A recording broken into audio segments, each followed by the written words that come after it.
I was diagnosed at 45 years old, 2 years ago. I was diagnosed in the hospital. I had been getting lost driving. I got lost walking my dog, and just knew something was wrong. After multiple hospital visits and about a year and a half of neurotesting, Missy Callahan was diagnosed with early-onset Alzheimer's at just 45 years old.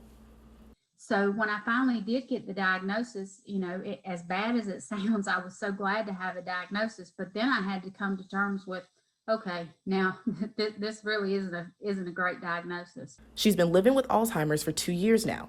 2/3 of those living with Alzheimer's in the U.S. are women. In fact, at 45 years old, the age Callahan received her diagnosis, women's lifetime risk of developing Alzheimer's is almost double that of men's. But for some women, getting a diagnosis can be difficult. I cannot tell you the women that I have talked to, and when they go in and they say their symptoms, the first thing that doctors say is, well, it's menopause. It's important to keep in mind that Alzheimer's can affect the brain in many different ways.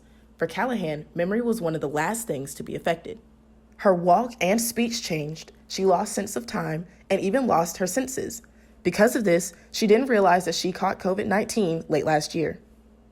And I didn't realize that I had it because I had lost my sense of taste and smell with the dementia years ago.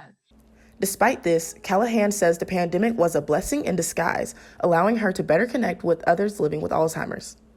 So virtually, I have been able to join peer-to-peer groups up in the upstate in Greenville with the Greenville chapter.